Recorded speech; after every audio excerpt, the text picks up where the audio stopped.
this week we got Jake Van Yaris. I've been waiting on him. Yeah, I've been waiting on another Jake. friend. Jake don't know that, but I've been waiting on Jake. 2 weeks in a row. Another person I would call a friend. Yep. From a long time back. Played a lot of soccer together,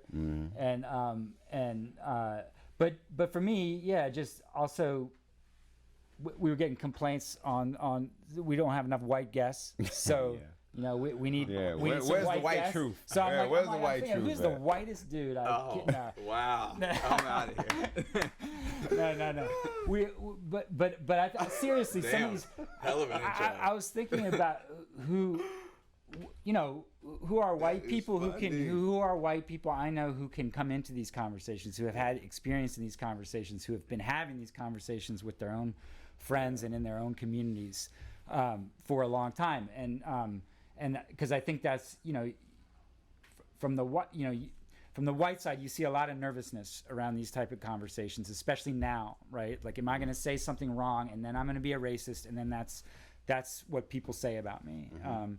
And so you got to find people who actually want to be in these conversations, and usually that's the case is that they've been in them. That's So that was why I was excited about Jake. But Jake's a designer.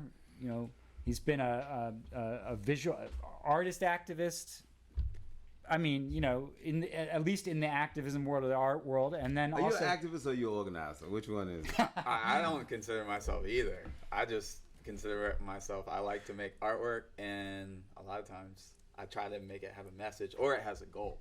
You're gonna need to straighten that on this show. Well, tell us about yourself. Tell us who you are. That's how we like to start the show. Just let you tell us who you are. Okay. So, it's hard to know where to start. So Your I guess name? just in terms, my name is Jake Van Yaris. There you go.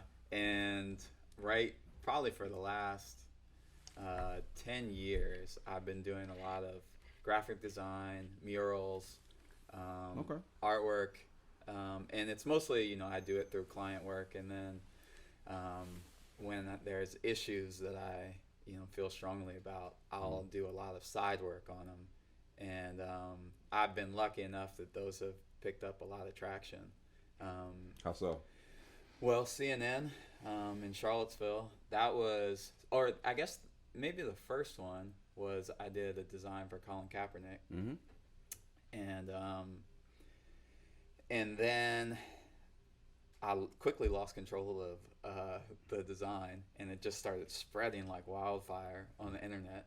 And next thing I knew, it was on NFL players were wearing it on their cleats. Mm-hmm. And then Colin Kaepernick tweeted about it, and and then if to this day, if you go to Google and you type in Kaepernick 7 shirt, it will just be, the whole thing will be my design, but all other people have stolen it. Oh, wow. Yeah. Even to this day, if you just type that in, it's like. Well, we can get to that.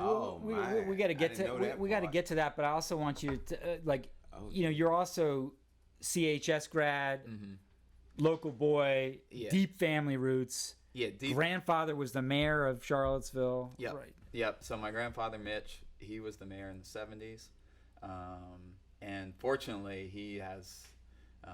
There's hardly any bad words that anyone says about him, so that's just nice for me. And then, so I grew up in Charlottesville my whole life, just east of downtown, and most of my background is sports. Played soccer and basketball, and then went on to play soccer at American University, and then transferred and played at VCU. And I had always been doing art my whole life, but never really, I was like, what am I going to do with this? I don't want to be a starving artist, and I don't know where this can take me. So after school, I wanted to go play professional soccer, but it didn't work out the way I wanted. And then I kind of fell back on my art a little bit and tried to figure out, is there some sort of opportunity here? And that's when I started figuring out the computer side of design. And then from there, it just, kept on going. And I got into advertising.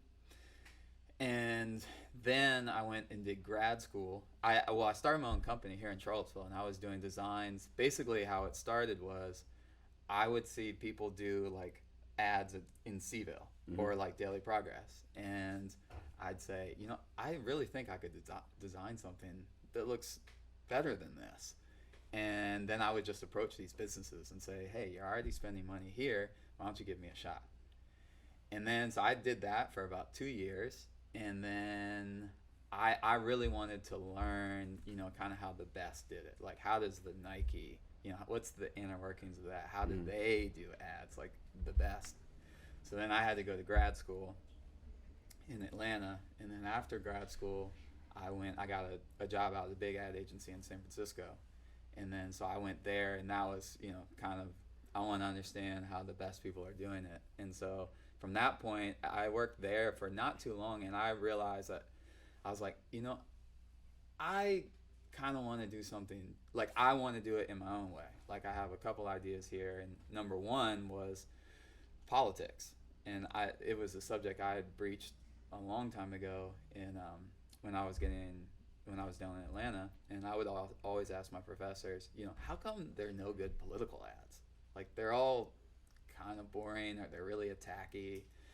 And I was like, I could probably think of maybe 2 examples that are decent, like Obama's Hope poster, which was done by Shepard Fairey, who wasn't even in his campaign, and then like Ronald Reagan, Good Morning America. And I'm like, I don't think it was like groundbreaking, but it at least was something different. And I'm like, that's 2 examples. And I'm like, there has to be better political ads. And no one ever had a good answer for me. So when I went out to San Francisco, I'll tell you, there's no good answers this year. If you're watching the Virginia governor's race, I mean, it is the worst advertising. I know analytically that is like it's effective, but it's good. just depressing. I mean, it's just like this grim, urgent, shrill. It is. It's always black and white, and there's like the announcer says, if you don't pick this person. But isn't that like the governor's race is kind of attached to the legal system, and the legal system is the color of black, and it's supposed to be, everything's supposed to be black and white, supposedly, right? So is that maybe they're just following what has been put before them? Yes. That is what they're doing. They're following. And Okay. so I always thought there can be a better way. Like, you can entertain people. Why can't you entertain people in politics? Why can't you laugh in politics, And so then from there, that's when the Trump election was just started brewing up. So I started doing political artwork out in San Francisco. And it started taking off. And then while I was at an ad agency, I started getting contacted by potential clients that said, hey, I see the stuff you're doing on Instagram. This was one in particular in DC, and they were like, can you just do that same stuff for us? And you'll be a client. And I'm like, yeah, sure. This would be great. Yeah. And then one thing kind of to another, and then that's when I did at first was Charlottesville, and then when all that happened, because I was out in San Francisco. You mean 2017? And when I was out, I couldn't do anything. I felt like helpless, out there just watching, TV all day long. And so that day I did a logo for Charlottesville, and it said like Seville, and the V was a heart, and it was in rainbow, and I just put it out there online. I just wanted to show some support, from far away. And then that quickly started picking up traction. A lot of people asked for T-shirts of it. And so what was cool is my dad, who was the owner of Van Yer's Tree Company at the time, they bought like hundreds of shirts and then just gave them away on the downtown mall to all these different people, like Fridays after 5. And then I put the shirts online and ended up, just with T-shirt sales alone, I was able to donate like a couple $1,000s. It was like, I can't remember the exact number, but it was, and at that point I was like, oh, I gave like a couple $1,000s to 2 local entities in Charlottesville. And at that point I realized, I can use my artwork to actually, do something, make a change a little bit. And then it was a month after that is when the Kaepernick, I got like a little bit cocky and thought, oh, like I can do a design and it will, And then I did the Kaepernick thing, and I was like, I think this will do well. And then I put it out online, and I put it into like a couple Kaepernick Facebook groups. A friend of mine had given me an idea. And as soon as I pushed like the post, like here's basically the idea was, you know, Kaepernick wasn't being allowed to play. Mm-hmm.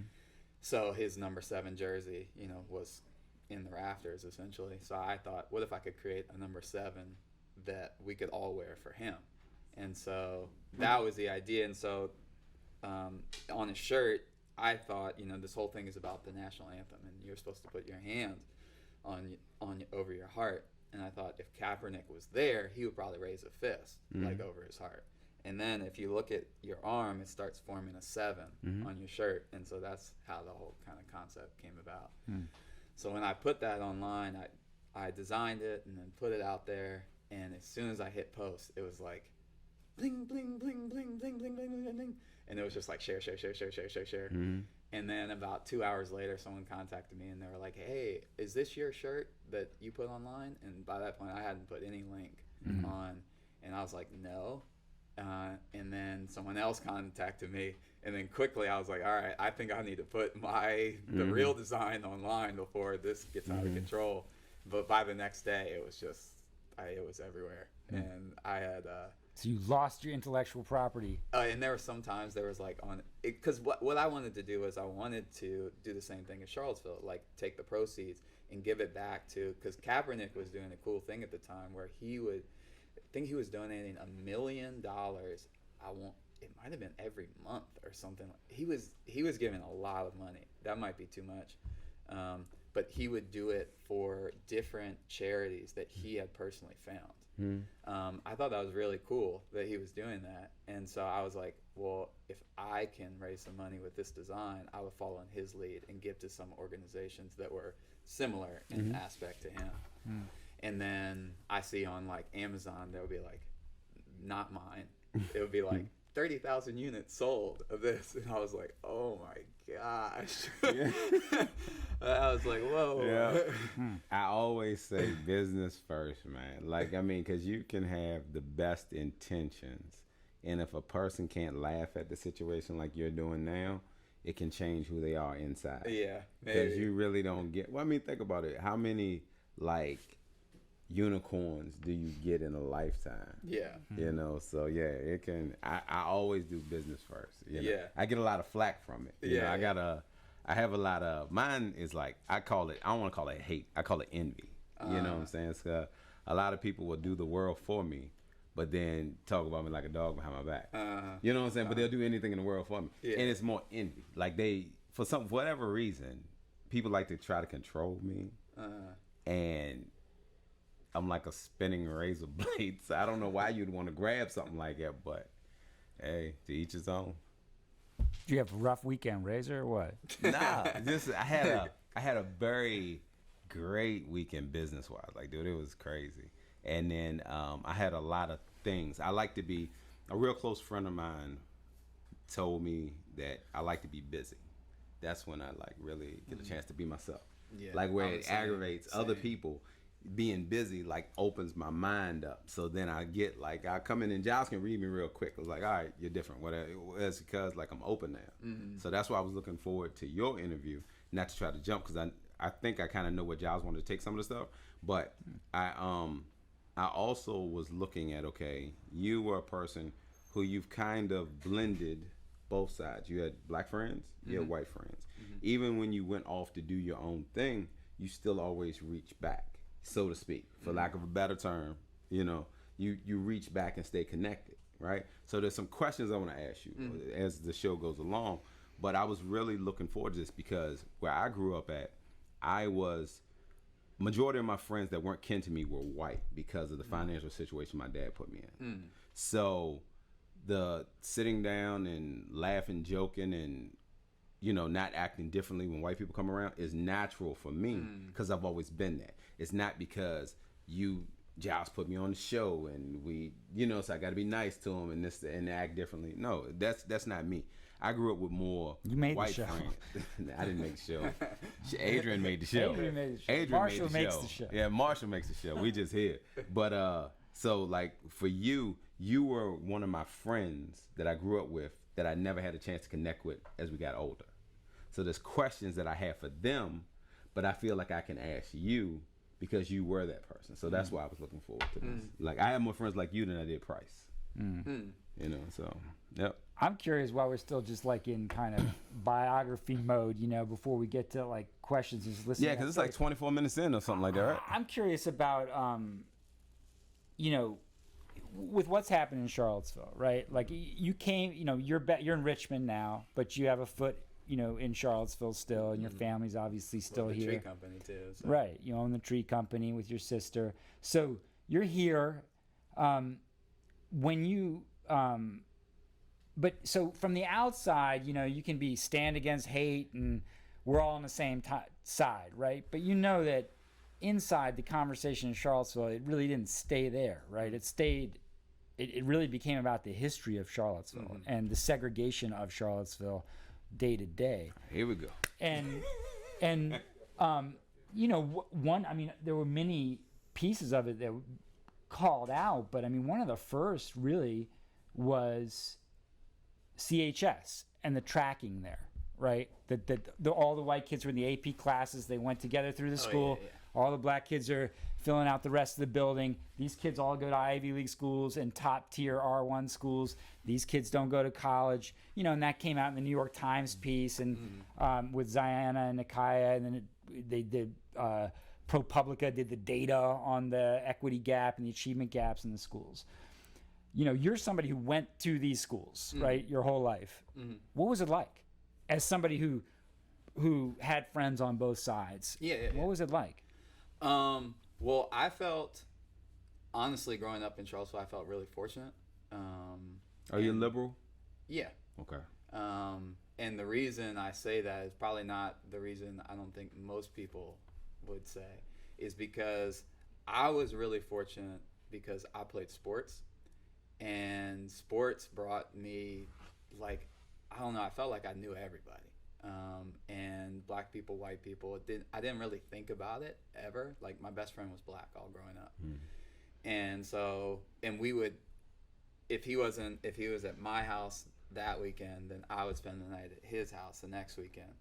And he wasn't by any means rich at all. You know, it was just a single mother. And so that was just natural to me growing up. This is not talking about CHS, but he did go to public schools with me. And so, you know, everybody on the school bus was black. Everybody, you know, in elementary schools, you know, it was probably more black than white, I'd say. And then, so I didn't really even think about it. I didn't think if you were white or black. And then I started probably thinking about that in middle school. So, because I had a whole bunch of, so I grew up near downtown. So Riverside it's the beginning of it is public housing. And then, you know, if you go kind of around the block, it's not public housing anymore, but it's mostly a black neighborhood. And so I had a lot of good friends in that neighborhood because they were right down the street from me, and we would play basketball every day after school. And, you know, when you get into AP class, because AP, well, I guess they're more, it's not called AP in middle school because that would be high school, but like advanced or whatever. I remember one day my friend Dante and I we were at recess or lunch. It was at Buford, and I remember the bell rang, and then I told him, I was like, oh, well, time to go back to school with the white kids. Because it was at that point where there was a divide. Yeah. And it was a divide, and then, you know, the white kids started going into more advanced classes, and the black kids, you know, went to the other classes. But I will say this, like, I don't want to say that it was like the schooling, like, that put us in those different paths. And I really don't think the intention was bad. I think, you know, there can be things done to maybe improve upon it, for sure. But I really, like, if you talk about that New York Times article, so my sister is a teacher at CHS now, and she's like, it's better than it's ever been at CHS. It's so inclusive right now. Like, she's like, I mean, because she went to CHS too. And she was like, it's so inclusive. She's like, is it perfect? No, but it's so much better than it was. And I didn't love that piece, to be honest with you, because I don't know. I felt it was really one-sided, and I felt like they were picking on CHS because of what happened in 2017. And I felt like, is CHS perfect? No. Of course it's not perfect. Can they do things better? Of course they can. But to say that it's like it's on purpose or if it's malicious that there is this divide at CHS is I don't agree with it. And I think CHS is actually, I think that, I mean, I know from, and then I'll go in and speak to our kids, and you know, so I see firsthand too. But I'm like, there's not many schools that are as diverse as CHS right now, and then to pick CHS as one of as like the shining example that has all these problems, I just felt it was really unfair, to be honest. And they didn't interview any of the CHS staff. They didn't interview the principal, and so I just. Well, as a member of media, I will say you can't get an interview with CHA staff under the past administrations of Charlottesville City Schools. Well, that's what. But I had heard that the principal was trying to reach out to them and then couldn't get in touch. Well, that could be. I mean, that's the other thing about in-town and out-of-town media, right? I mean, out-of-town media comes when they know what they're trying to say. And that's. I just thought it rubbed me wrong. Yeah. In all honesty, I didn't love it. But that's just. But you know, be still. Like, even what you just said, the minute you say it's a whole lot better, you're reflecting on a time where you knew, you know, hey, you know, like we're good with each other, but this is not right. And I'm not blaming CHS or Charlottesville City Schools. That's the same in DC public schools. Yeah, it's the same That's everywhere. the same in most cities' public schools. But that doesn't mean it's not true. For sure. You know? But it's certainly true. I think we should definitely talk about it because it's, you know, it's the lunchroom issue. You know, white kids sit over here, black kids sit over here. Now the Latino kids sit over here. Yeah. And so it's Where did the Bosnian kids sit? You were boys with all the Bosnian They kids, didn't right? come until later in high school, and they were probably all in detention anyway. So. Yeah, but Apologies, Yvonne Boyan, for that. That's a cheap shot. yeah, but it's definitely true for certain. And I would always, it was kind of. Let me ask you a question. Let me ask you a question. Okay, when you said middle school came and you started having that divide, amongst, and both of y'all can answer this, amongst like middle school white America, once you start having that divide, do you subconsciously start to think that the black kids aren't as smart as you? That's a good question. I mean, I didn't, just because I knew, like, I felt like I knew all the black kids just because I played basketball and, you know, I could. But that's their talent.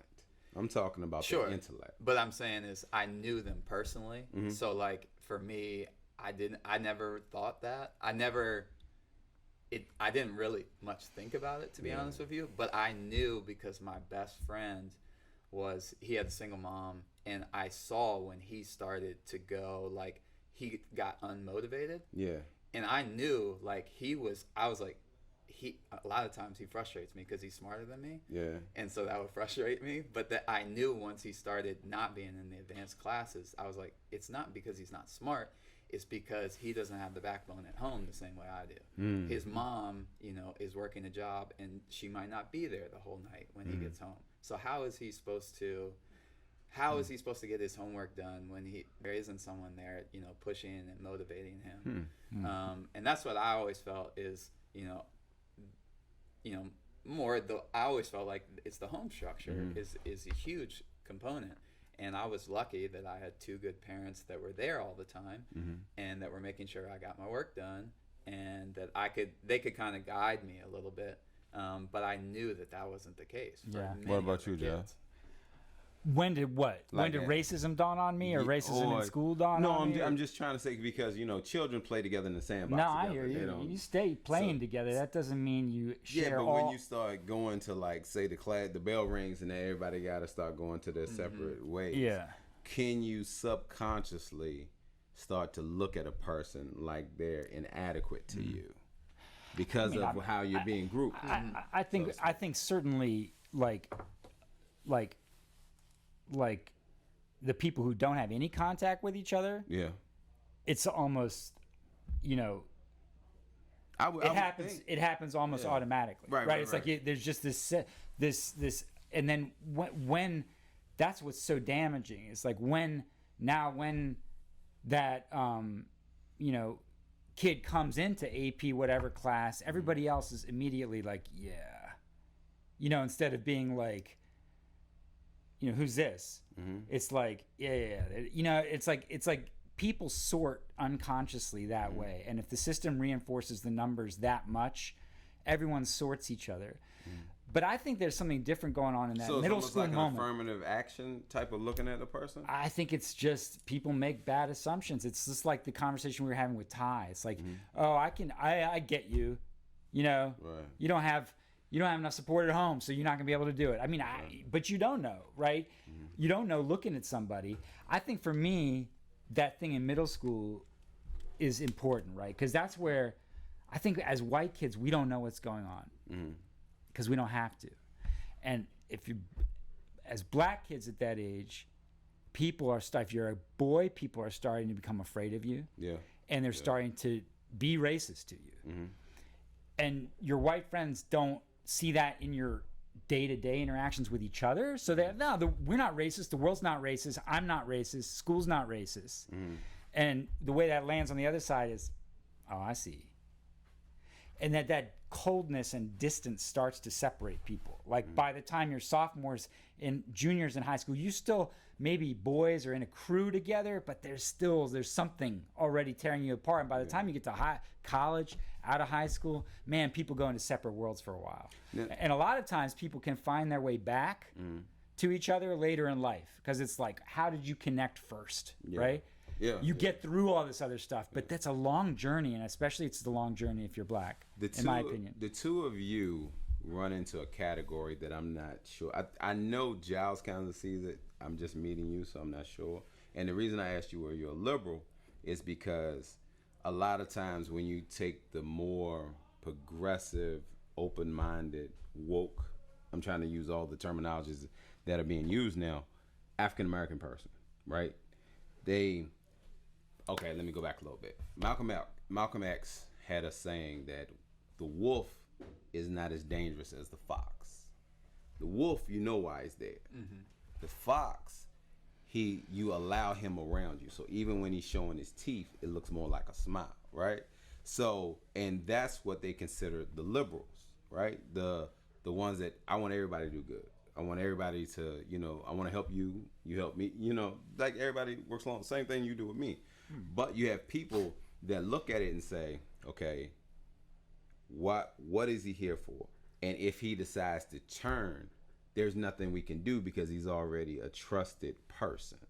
So my question I want to ask you, I know Giles goes through it, but the question I want to ask you, have you ever had a time where you want to help Bosnian people, black people, anybody that's non-white, and the pushback is there just because they don't trust you just because of the way that you look? I mean, I've had surprisingly not too many comments. Like, since now I've done artwork that's been successful and has kind of gone around the internet. Definitely like some comments for sure, like some definitely some hateful comments. Yeah. And how do you deal with them? I don't respond. Okay. I can't. I'll never respond to something that's I've tried in I'll never respond angry ever. I always try to just be as fair as possible, try to be nice, and I've done that a couple times, and it always comes back with them more hate. And I'm like, listen, I can't solve all your problems here. Now, there was one time that someone, it was on Reddit, man, some of the comments, because there will be like, I've done some art projects that will be like on first page on Reddit, so there'll be literally thousands of comments. And I do remember one, I can't remember what they said, and I just remember responding because it got to me, and I was just like, listen, I'm just trying to. What was the basis? Help me understand what you did, because you're going through a physical emotion trying to remember or not really remember, and it's visual. Yeah. So like, put me where you were so I can. Well, behind the computer screen. Yeah. And I can't honestly. It's hard to remember the exact piece just because I've done so many now. But I just remember them saying like I was only in this, I think, for the attention or something like that. And it was a piece that I had already put online and was raising money for and had already donated for. And I think it might have been actually this. And by this point, like, I had donated so much money just through this design. And I just responded to them and I just said, you know, I'm just trying to help in any way I can. And I've used this design to give back, you know, to 2 organizations in the city that most people haven't. And I just said, I'm just trying to do my best. Something like that. And they did respond and they said, they apologized and said, you know, Reddit has made them just a hater on everything. And they were like, I do apologize for saying that and really appreciate what you're doing. And so see, what they might have took a cop out. I'm gonna be honest with you. They might have took a cop out because I'm about to say what a lot of people, you'll never hear a lot of people say. A lot of people do not trust when there's black issues or foreign issues, why white people are there, especially to help.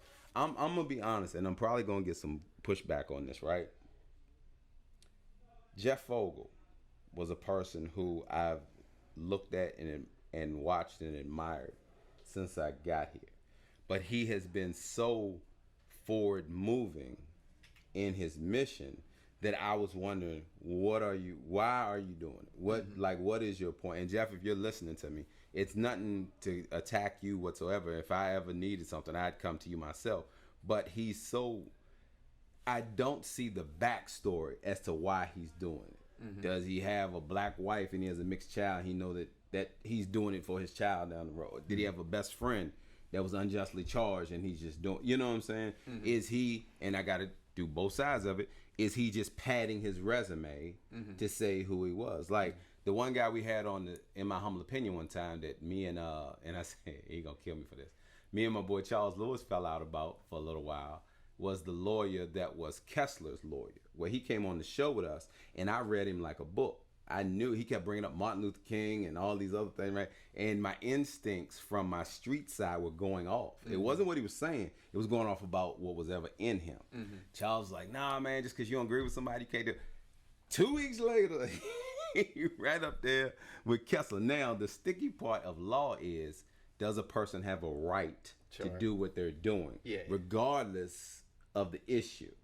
And I had to learn that. Because there was a time when Malcolm X's voice was trying to be silenced. Marcus Garvey, people that I know that a lot of other people that look like you two didn't agree with, that were trying to help me as a person. So, as his best friend says, perception is reality, right? So, Jerry Miller. So, so that's one of those things. That's one of those things where, you know, honestly, Giles is my friend. Now I haven't met his wife, you know, I haven't had the pleasure of meeting his children yet, but Giles is my friend. I will publicly say that. But there's a lot of people before I got to the point where I met Giles that didn't know why he was here. Why is he trying to help so much? What is his angle? You know, so then when I looked up you, like I really looked up you, and then I was like, dang, okay, why is he doing Kaepernick shirts? Is he, well, now you told me that this was my career.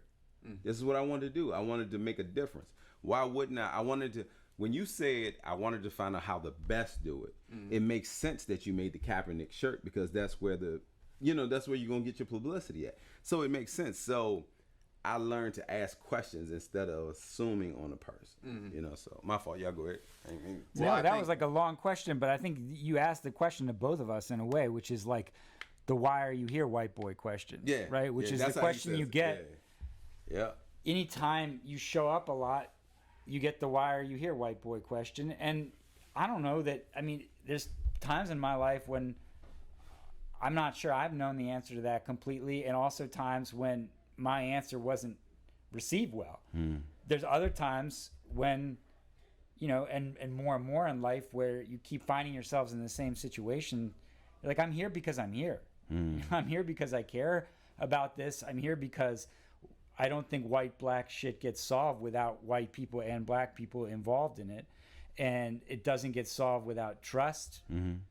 And so you're here because I'm here now, right?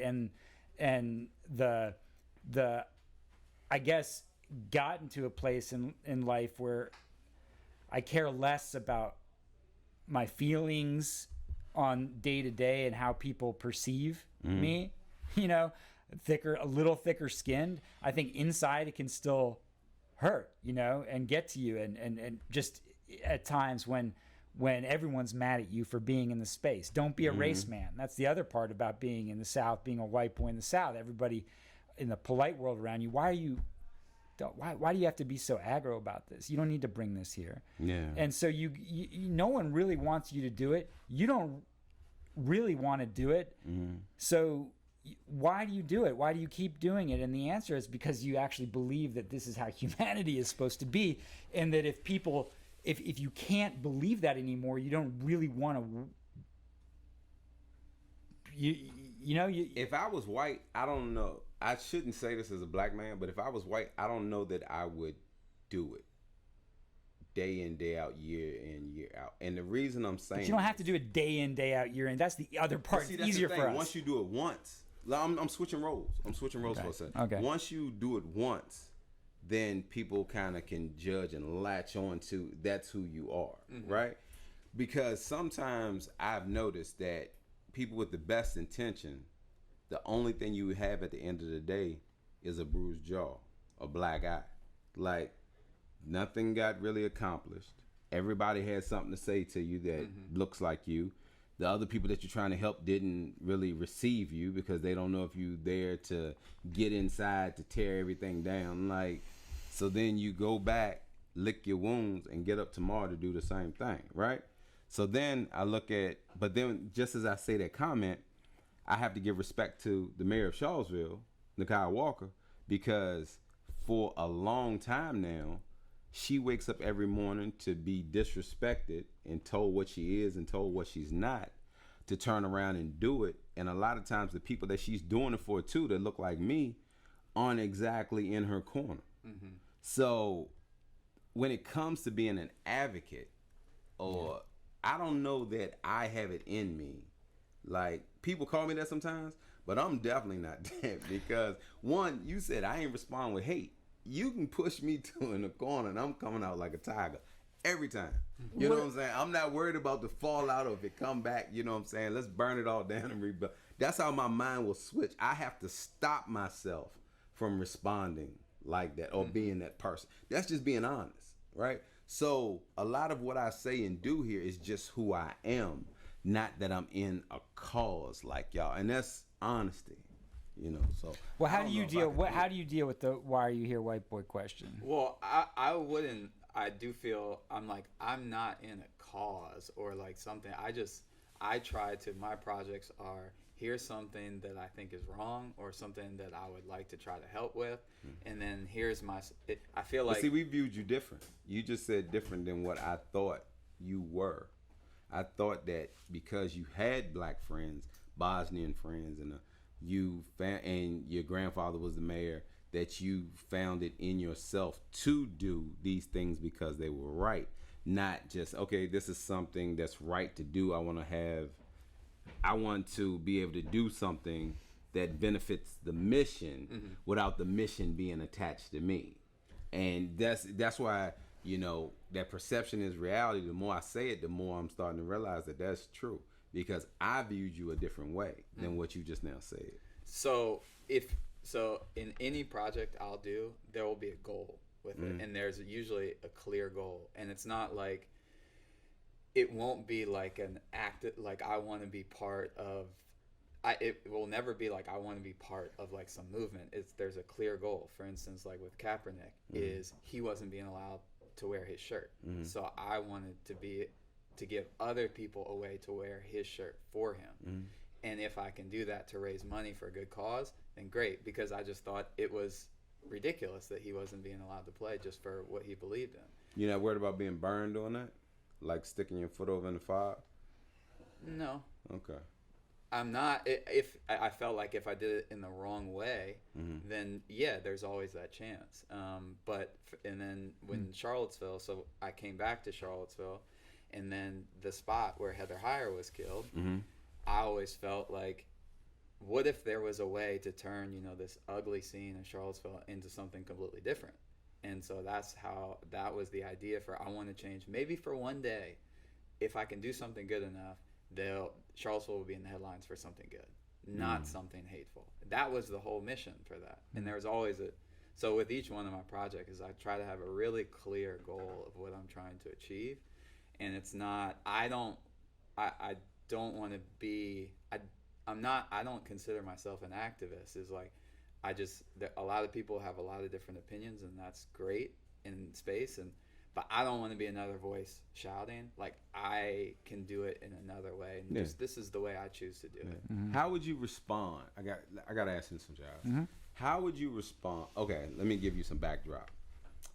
Because of how I move, who I am, like, I've had people that don't look like me question me about, do I support Black Lives Matter? Mm-hmm. And my answer is always, yes, my Black life matters. Yeah. You know what I'm saying? Like, I understand also in the background, there's local Black Lives Matter and there's national Black Lives Matter, and those aren't the two same, two separate entities. Okay, attaching yourself, regardless of how you're saying it, to a volatile situation like Kaepernick, how would you respond if your friends that look like you ask you, why are you doing this? Because for the one that looks at you and say, okay, man, that's a good financial move for you, if you had done it and everybody not stole your design. But for the one that looks at you and say, why are you supporting this dude? He's against the flag, but that's not why he's kneeling. But in their mind, they've taken on Trump to say the prisoners don't run to jail. You know what I'm saying? Why are you supporting this dude? How do you respond like that if it's publicly done to you? Well, it hasn't been publicly done. They will now. Well, maybe now. I mean, I've received tons of comments and stuff like that. Yeah. To be honest, like, genuinely, I have been very pleasantly surprised throughout the time of my doing artwork. I mean, number one is I try to think really hard about each concept. Any piece that I do has a twist to it, so there'll always be some sort of concept in it. And I don't know if but I've always felt, if I'm going to do something, like, for instance, I've done a lot of stuff making fun of Trump, but I've always tried to do it in a way that's like, it's not offensive, and that someone who likes Trump could still laugh. And it seemed to be proven pretty successful, because a lot of times I'll get stuff from people who like Trump, and they're like, yeah, but that did make me laugh, I can't lie. And I love that. I love hearing that. Because I think, we all have different opinions. We all, think differently, and you'll know where I stand, but at least I try to not, Yeah. I don't know if that. I was trying to stay away from that. Well, I think, it's a good. It's a good question. Jake is gonna open up a can of worms. I'm gonna tell you that right now. Jake's. To ask a visual artist who's in this space. Wait, back. Can you go back to? So the Jefferson School submitted a proposal to the city for the city to donate the Lee statue, the bronze, and then they would melt it down and give it to artists to create other works, new works. So, well, I would personally love it, because I would have some ideas, but I don't know if I'm the right person to do it, or do you think it's the right approach? I mean, this is the thing about, like, to me, you're so interesting because you're, like, very contemporary and your life's on the internet.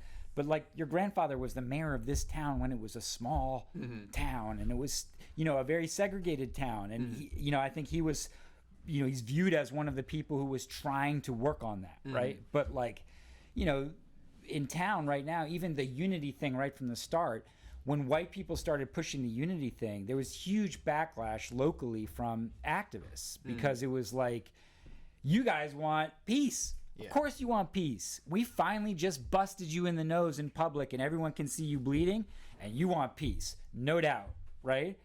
But now, a couple years later, we still don't have peace.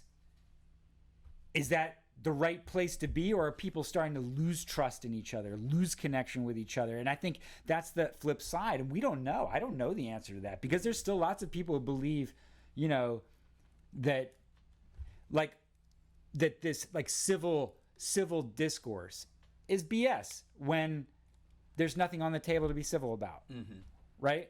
Like, that we're still in a fight, that we're still in a fight against genocide, oppression, that whose side are you on? And when you're white, it's really hard to have that answer, carry it every day. Like if this is, and I think I don't know, I'm just curious with you, as you come back and are closer to town, you know, the national view looks one way from 20,000 feet, and then you get here and it's like, it's a little dicier, you know? Well, me personally, you know, when you speak about like, you know, let's say like white people are like, well, can't we just have unity and unity?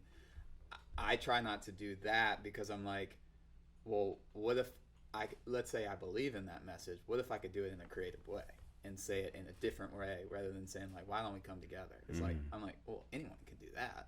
I'm like, what if there's Sort of a like a creative shirt. spin I can put on this that makes you think about it differently? Trying to trick us into being better people. Well, no, not like that. Let me ask both of y'all a question here real quick, right? One of my confidants, we was talking about it last night. How do y'all feel? Now, your sister's a teacher too, right? How do y'all feel about I guess it's the critical race teaching that Critical race theory, or CRT. like, yeah, or what black people call it in their own rooms is the truth. Yeah. How do y'all feel about putting that into the teaching of children? You have any kids? I don't have any kids. Okay. I have a lot of nieces and nephews. How do you feel about? I got 2 kids at Burnley Moran Elementary School right Burnley now. Moran, that's where I went. Yep. So how do y'all feel about that where being Harold went, taught too. into schools now? Yeah, I mean, well, let me be clear. I've tried to follow this pretty closely, and you know, both locally and nationally. First of all, you know, CRT or critical race theory. It's a thing in higher education and in theory, in education theory. It's not something you can plug into elementary school curriculums. Okay. Okay, so Wait a that's a Why? Republican talking point, basically being like, you know, you're brainwashing our kids. That's what that whole angle is. You CRT is still something. It's basically how are you reforming at the grassroots level, the ground level inside your schools, your social studies curriculum. What are you actually teaching in social studies? That's really the question. Is it the truth, or is it the old American myth, or is it some weird hybrid that confuses kids even further, right? Like you still got George Washington and the cherry tree, but you also got, you know, mass graves in Tulsa. Like that's real confusing. You know, How is the truth confusing? well, the cherry tree part's not truth; it's myth, right? Okay. That's true. Okay. Okay. That's a completely made up story. So there's the mythology of American history and the way it's been taught, and then some of it is just the way what you keep in and what you leave out, right? I mean, that's the other thing with the truth. You can say the truth and leave out the truth How? by saying a small part of it and leaving a huge part of it out. That's a lie. Well, it's not lying. Yes, it is. It is. I think what my point is this, Razor. Your question, CRT in the schools. It's not in the schools. You have to make division by division, school by school, Should it be? class by That's what I'm class. saying. Well, decisions about what you're teaching in a 6-week curriculum. Yeah. Okay, that's what you're doing, and that has not happened yet. Not locally, not nationally. People, teacher by teacher, department by department, people are moving in those directions in different ways based on theory they're reading in real time. But like, you know, like your question, Vietnam War day in American history class, an AP level in high school. Was that the truth? A day Right. about Right. about that war and its significance in our society? Right. No, that's not the truth, but that's how it was taught, and But it's that not also untrue. wasn't on American soil. I'm just saying you can have 100 examples, Yeah. right? Like, do you teach local lynchings in your local history class? Okay. At what grade would you begin?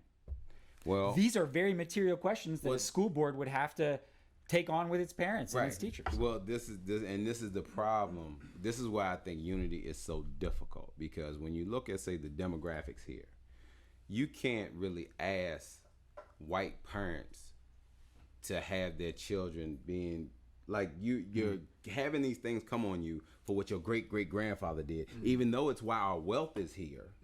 We don't want you looking at. I understand that, right? Even though it's still the truth. But at the same time, you have this like preschool to prison pipeline that starts separating the kids very early, especially black men, that's being done without even it being acknowledged, or they're categorizing and putting things in your folder. So then you're asking black parents to accept this. So then when they say, okay, we're going to change on this. So we want you to change on, just tell the truth. Tell the entire truth. What you ask your children to tell you when you come in and something's broke, tell me the truth. You don't want a version of the truth. You want the truth. When we call our parents because we wrecked the car and was drunk, you know what I'm saying? Your dad's like, all right, tell me the truth, and then we'll figure out how we're going to get past this. You know what I'm saying? Look, hit home right there. You see that smile right there?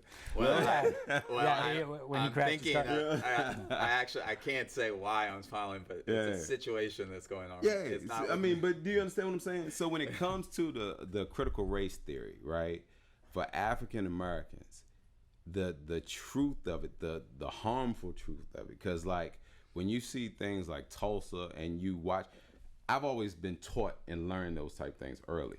But when you have people that haven't and learn it later in life, and you're in a movie theater or a place you're watching, people are squirming, they can't watch it. It's just painful. Like, oh my God, they're evil. Like, there's been so many times where I've had to take people and like have them download, hyperventilate, all this type things because they weren't taught that this is how that person was treated. When you see people, images of like a black male with the thing around his neck and on his foot and like that, because of the way that we were harvested, you don't know that that's not somebody that's kin to you. There's no way of knowing. There is no Robinson running around Africa.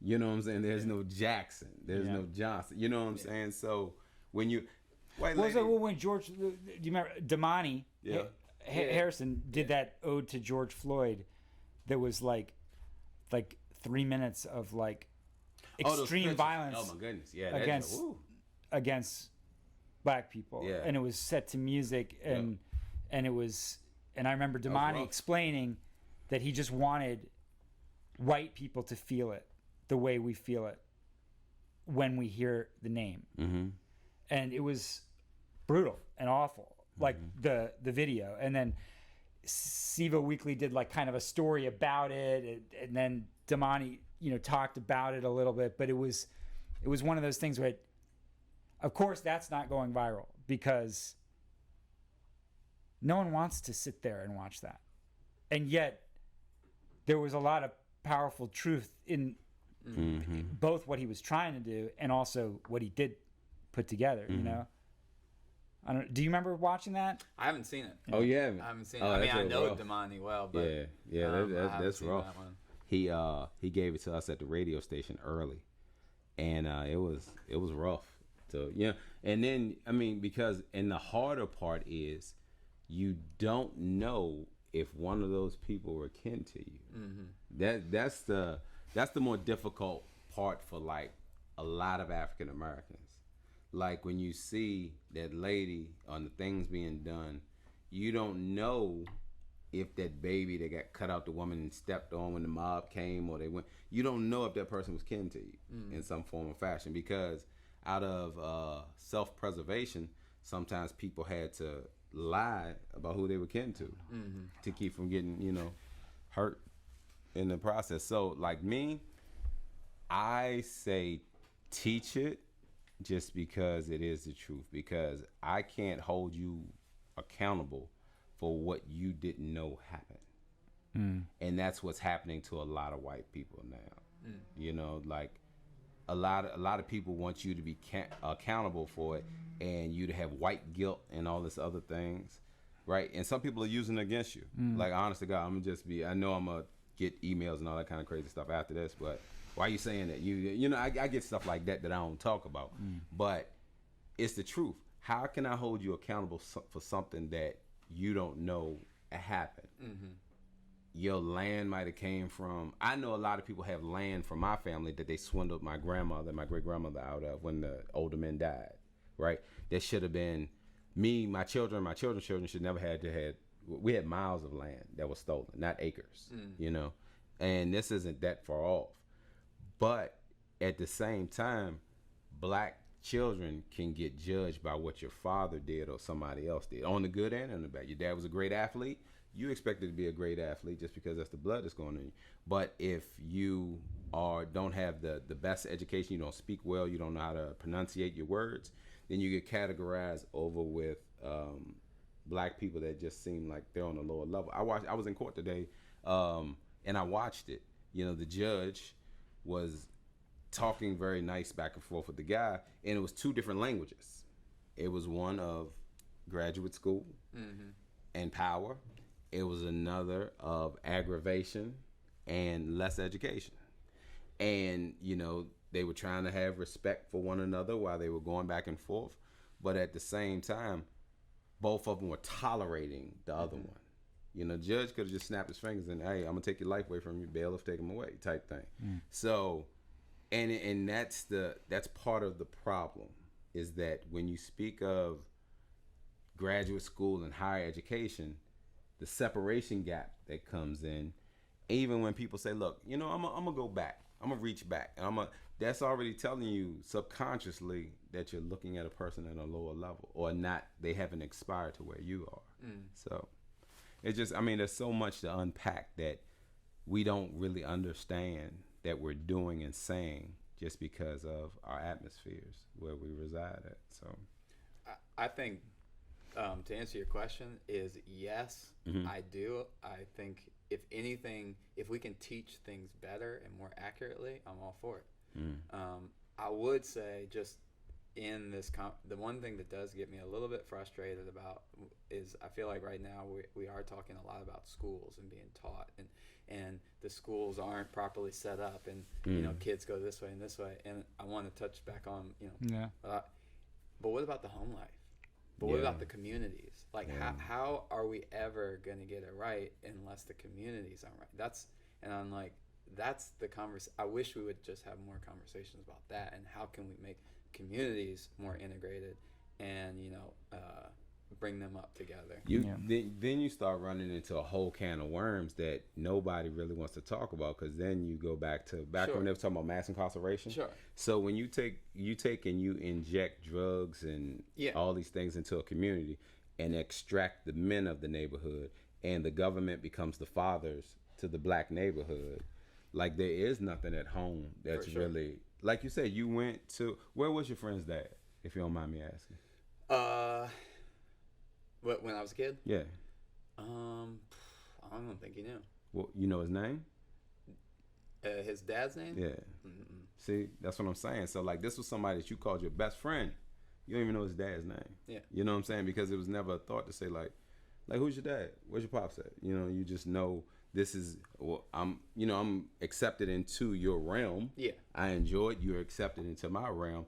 But what really makes you tick and what can hold you back later on in life, what you said is nobody was there to reinforce this right here, for lack of a better way of putting it, didn't really matter to you at that, because you were enjoying your friend and what y'all had together. Well, I mean, it's an interesting, like, this is what Black Truths, White Truths is all about, right? Is just trying to get people on all sides to see inside the other side. And as white people, we don't know, you know, we don't live the experience, we don't feel the fear or the dismissal or those things, right? So it's like we learn from our friends, and then we learn as the world teaches us. But that tends to be a lesson that people get who are seeking the lesson, which is also, you know, a group of people. I mean, I think for me, when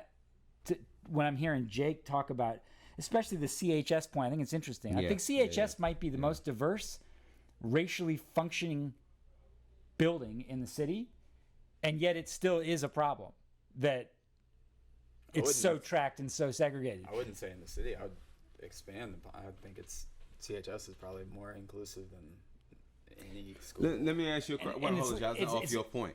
If let's say, for instance, if I came to you and I wanted to finish though, because it's still in that piece. At the same time, it said Ziana and Trinity went there. Yeah, they had the experiences they had. Yeah, they were smart black women, and they weren't respected, you know, in the way that they needed to be and that they would have been if they were white students. And so they said that, and like that was the part of the piece that rang true nationally and locally, and that I've heard from a lot of people, and that I saw growing up in DC. It was the same. I mean, you had 3 or 4 good teachers who were cool. If you have one who's like that, with who they call on and the way, the shade and all that stuff, it just kills somebody forever, right? Like I'm never doing this for y'all. I think that's the disconnect of what, like you're saying, and is that like your sister said, it's not what it was, but it's a lot better than what it here. But on the black side of it's insufficient. Period. It's not like if I need $10 from you for my rent, and you give me $7. I'm still short the 3. So that's what the black. I think that's what. Yeah, but on the white side, the white people in that building are doing more work on this, right, than anybody else, out here. Yeah. Right, and that's where it's like one of these funny, like these things where it's like, that Eric and that team. I mean, they're going through this together. They actually are trying to go through this together. There's probably a couple departments in UVA that have the time and space and attention to also go through this together. Most of us out here don't have the time, focus, and intentionality or necessity to go through this together, and so we're not. And so, that's the thing that's to me the show. Why can't everybody have the now? Just asking both of y'all, and I don't even understand this myself. Why can't everybody just have the same piece of the pie? Like there is no separation because what I'm hearing is like when you said at middle school, people started drifting off the AP class or gifted classes until later. So so inherently, are they saying that because of the home, or are black people not as smart? Like, and that's where black people are starting to get that push because they're like, okay, if Egypt was so smart and these were African people, how did we get to be so dumb in your eyes? Yeah. Or if a majority of the inventions from stoplights, cell phones, going to space, all these type of things were created by African Americans, why is it that the white community holistically can look at them as not as smart? Yeah. Well, yes, you had let's save that for the. We need to do an education issue and then actually have people know about this school system. Y'all aren't even asking me about artwork. Yeah. We had to make you think it was about artwork. That's all it was. We set you up. We dangled the hook and the meat right there. These conversations go every which way, Jake. I hate to say it, Jake. But we're an hour and 10 minutes in. Jake, Thanks for having me. What do you want to see for your hometown around this? I mean, that's the thing. I would like to see less fighting and maybe some more solutions. I think I was telling you, everybody's angry right now. And I would it's too many loud voices and it's too much yelling. And just need to take the temperature down a little bit. And I think we need to realize is like, listen, because you might disagree with someone or you don't think the job is being done well enough, it doesn't mean that person's being malicious, the other person. I feel like right now it's too much in terms of they're not doing what you think they should be doing, so they have bad intent. And I don't think most of the time I feel like that's not the case at all. I don't think the other person has bad intent. It's just there's a difference of opinion. And I would just really like to see that in Charlottesville.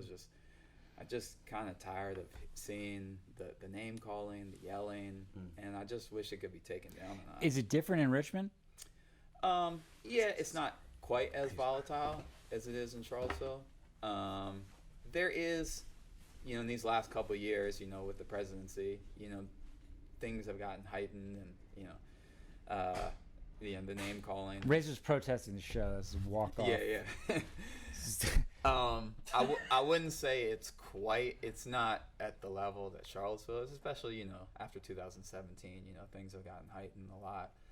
But I think, all around the country, it's more than probably it was, a number of years ago. And I'm just like, let's be adults here and have some conversations like this. And we're not always going to agree, but I think we can always talk about it. Yeah. That's personally what I'd like to see in Charlottesville. A little bit more solutions. Yeah. and less fighting. Yeah. Well, not to keep going back to the schools, but I always feel like that's like such a good place for this city to start. We've got some proposals on the table, $75 million to pay for school reconfiguration. But if you really think about what if we ran all of our schools as 24-hour community centers and staffed them that way in a city like this, you know, that benefits everybody on all But sides. that gets rid of the totem pole, though. What do you mean? That gets rid. I mean, think about it. Like what we're talking about, unity and. Well, it would cost about equity. $500 million, and this city would have to try to figure out with but it all of its still gets- intelligence. It still gets rid of the totem pole because I mean, think about it. We all aspire to grow and have the best artwork and best businesses, best newspaper. You want to be better than the other person. That doesn't. You don't do that in business, and then it doesn't transition over to life. Like it, honestly, unfortunately, in my humble opinion, there's always a hierarchy. There's people that you go to. There's education that you go to. There was a reason that you said, I want to go to the best of these. How does Nike do it? It's not that the people locally might not be doing work, but they're not Nike. So there's a totem pole. Even though you look at it this way, you stand it up straight, it's still a totem pole. So when we take, like what you're talking about, redoing the school system, that takes away from all the hard work that certain people have done to make sure that their kids get the best education, to get the best jobs, to get the best, you know, it just is what it is. You got people, superstars that got locked up for lying about where they lived at so they could send their kids to better schools, right? So to make the school system equally, everybody learning the same thing when they started as a kid, it's nothing AP, it's nothing regular. It's all just whatever education we can fit into that. That won't work because then that puts everybody on the same playing field. And that's just not, I'm not hopeful that in our generation we will look at life that way, you know. But you're not saying it shouldn't be that way. No, it should be that way. I just I was don't. I getting mean, confused. there's a lot of things that I think should be that I don't see how they're going to get there because certain systems are in place and certain things are deep rooted in a certain way. With all that I'm doing, killing myself, working all these hours, businesses and everything, I want my children to take all from my shoulders and not from ground zero, right? There's not much in this world that I'm going to agree with that is going to lessen what I've done to catapult my children. To, you know what I'm saying? So if I can see that as a black man, I can see that as a white man.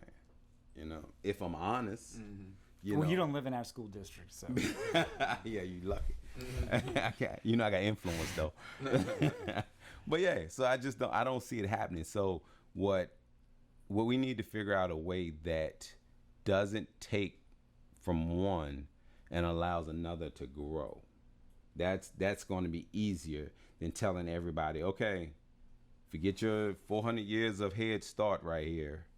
We're going to bring you back where I'm at, or we're going to move you up. You know what I'm saying? I just don't see that happening in our, you know, I don't, there's people that stood up like Kaepernick that you could have done that shirt for, and it would have never got no publicity. You know what I'm saying? Yeah. So it's not always the squeaky wheel gets the oil. Like certain things just, they're volatile, so they get the attention. So, I mean, we have to look at it that way too. Jake's going to change all the white ESPN bros I don't know into what he- socially conscious Jake gonna be social entrepreneurs. Jake gonna be out That's of what's business going to in happen. 24 hours. We're going. Please. No, I'm just. Please. We only have 8 viewers on the show. Yeah, don't worry Oh, about damn. it, So yo. you're fine. Hey, yo. All right. Well, Thank you, man. yeah, thank you for thanks for joining the having me. conversation and for. Jake's like, what about the art? I came here. Yeah, for seriously, actually, Tell 'em what- what are tell you 'em about working on yourself. right Yeah, now how before can we they get out of support here? you? Yeah. Go follow me on Instagram. JVY Creations is my Instagram handle. That's the easiest thing to do. That's where I'll post like the most recent artwork. Okay. It's hard, you know, to keep updating the website, you know, always. So Instagram. Also, you got to makes keep your copyright. You got to keep your social. Yeah, you lost a lot of money there, Yeah. champ. And you said you were working on 3 mural projects in Richmond right now, or Yeah, well, it's about all in to? one. It's all in one location. Okay. But it's 3 different murals. Have you ever been contacted by Kaepernick? Nah, unfortunately, no. That'd be cool though. And yeah, so 3 different murals. I was supposed to do one in Charlottesville. I did one recently on the downtown mall for SCUMA. it's like super visible. It's a big weed Which leaf. end? It's a huge weed leaf. You Okay. can't miss it. But it's like, you know how there the murals where people take with wings, like, and people like that. So I made the weed into weed wings, and that's why you're supposed to take pictures with it. It's right there. Okay.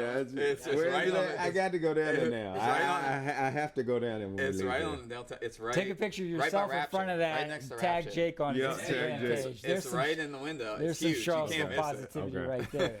Hashtag Black Trees, White Trees. Then you get a free T-shirt. There you go. And free weed. And I love- Yeah. So that was the recent one. So I was supposed to do another mural inside there. And then I'm working on logos. I'm working on like 1 or 2 logos for sure. And then I told you about this a project in Charlottesville. It's called Relief Seaville, and it's about my family is a big tree family. I mean, we've had Vanier Tree Company has been around for 102 years. Oh, wow. It might be the oldest local tree company in America. We're not sure, but it's pretty close. Okay. Which Where is are you pretty from crazy. originally? From Charlottesville. No. Where's your name, your last name? Where does it come from? Scottish, Belgian? That's a Dutch name, Dutch? right? So my great-grandfather, the name was Yaris, and he changed it because he said, this is a true story.